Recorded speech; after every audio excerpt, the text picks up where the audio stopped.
बातें बड़ी सत्य जो है वो कड़वा लगा।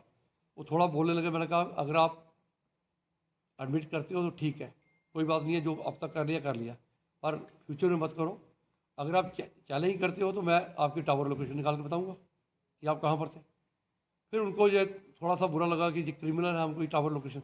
मैंने कहा जब आप चैलेंज करोगे कि बोलोगे कि आप थे इधर, तो मैं कैसे प्रूव करूँगा? मेरे पास में तो कोई होना चाहिए ना। तो वो बातें चल रही थी, तो मैंने कहा कि आपका रोस्टर सिस्टम वैसे ही। मैं फिर आया पेडियाट्रिक डिपार्टमेंट पर।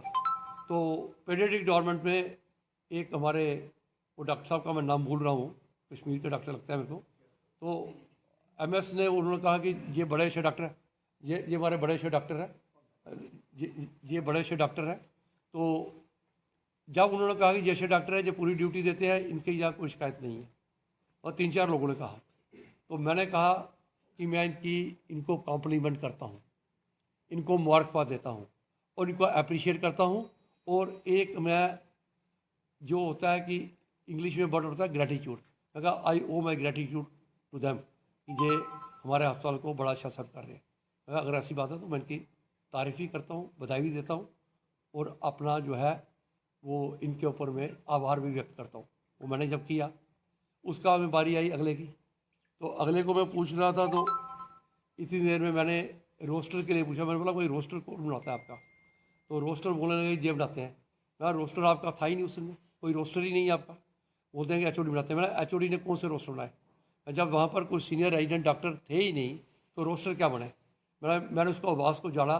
मैंने कहा भाई तुम एमएचए करके आए हो तो ये मैनेज कर रहे हो यहाँ पर? जो एमएचए करके आया हॉस्पिटल एडमिनिस्ट्रेशन, तो उसका काम है हॉस्पिटल को मैनेज करना ठीक से, और ये मैनेज कर रहे हो।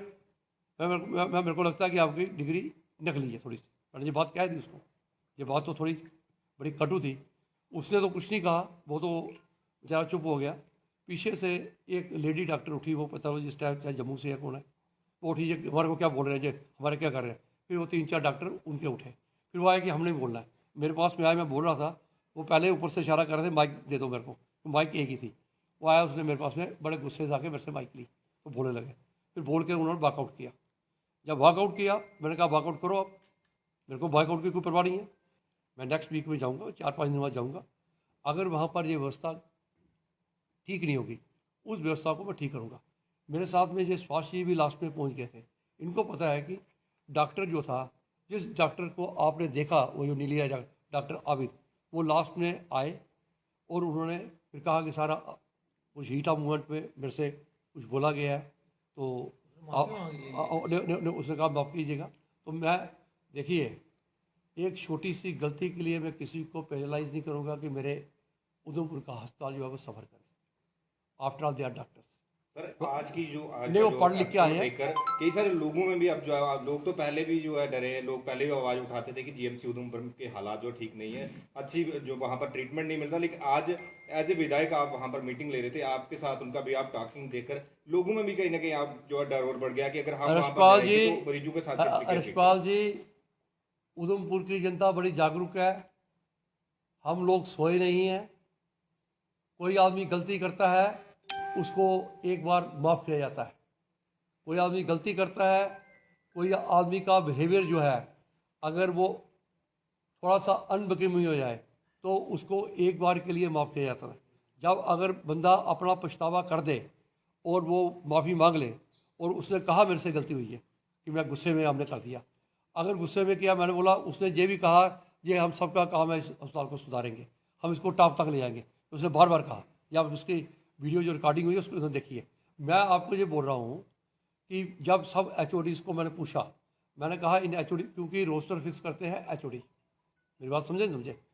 मैंने कहा आप इन एचओडीज़ को पूछ लीजिए, अगर ये रोस्टर फिक्स कर सकते हैं, किसी को जिम्मेवारी दे सकते हैं, और एमरजेंसी के अंदर में सीनियर रेजिडेंट डॉक्टर मैनेज कर सकते हैं। मैंने उनको ये भी कहा कि इनको जो सीनियर रेजिडेंट है, इनको रहने के लिए प्रॉपर रूम दे दो, ताकि जिस वक्त पेशेंट नहीं है, मान लो 10 बजे के बाद में कोई पेशेंट नहीं आया, उसकी कोई जरूरत नहीं है, एक सीनियर रेजिडेंट जो है वो 24 घंटे ड्यूटी देता है, ताकि ये लोग यहाँ से कहीं ऐसा मैसेज लेके जाएं कि हमारे को प्रताड़ित किया जा रहा है। पर उनको ये महसूस कराया गया है, आपकी जो गलती की है वो हम टॉलरेट नहीं करेंगे आगे से। अगर आपको नौकरी करनी है तो आपको यहाँ पर मौजूद रहना पड़ेगा। ये मैसेज हमने दिया है। मैं आपको श्योर कर सकता हूँ थोड़े दिनों में अगर ये हॉस्पिटल के अंदर में उस बेचारी की एक अनफॉर्चुनेट ट्रेजिडी नहीं हुई होती तो वो ठेकेदार की बेचारी डेथ नहीं होती। आज 31 जनवरी को ये हॉस्पिटल हमारे को हैंड ओवर हुआ था बाकी का। अगर उसमें डीकंजेशन होगी, हॉस्पिटल के अंदर में जितना मटीरियल है उसका उठेगा, डीकंजेशन होगी, मैं आपको श्योर कर सकता हूँ। मेरी विज़िट मैं बहुत सारी टाइम में इधर में दिखाता नहीं हूँ। मैंने कितनी विज़िट की है अब तक, मेरी 15-16 विज़िट हो गई हैं हॉस्पिटल में, 15-16 विज़िट। मैं विज़िट करता हूँ कंस्ट्रक्टिव पर्पज़ के लिए। अब इनका अगर 150 करोड़ रुपया रुका था वो किसने लाया? 150 करोड़ रुपया मैंने डॉक्टर जितेंद्र सिंह जी को डिटेल लेटर दिया। डॉक्टर जितेंद्र सिंह जी ने, मैं आभार व्यक्त करता हूँ कि उन्होंने अपने सेक्रेटरी को डिप्यूट किया हेल्थ मिनिस्ट्री में। हेल्थ मिनिस्ट्री ने जब डिप्यूट किया तो वहाँ पर उनके हेल्थ सेक्रेटरी के ऑफिस से पता लगा कि हमारी J&K सरकार की गलती है कि इन्होंने सर्टिफिकेट नहीं भेजा, कुछ सर्टिफिकेट भेजे। फिर डॉक्टर आबिद रशीद जो हमारे कमिश्नर सेक्रेटरी हैं, डॉक्टर साहब ने उनको फ़ोन किया। फिर उन्होंने मेरे को कहा कि आप भी फ़ोन करो। फिर मैंने फ़ोन किया, वहाँ से वो सर्टिफिकेट पहुँचाए तो इनको पैसे मिले। अब इनके बहुत सारे पैसे जहाँ जहाँ रुके होते हैं वो हम दिलवा रहे हैं इनको। तो मैं आपको श्योर कर सकता हूँ कि हॉस्पिटल को हम सुधारेंगे, हम सब मिलके करेंगे।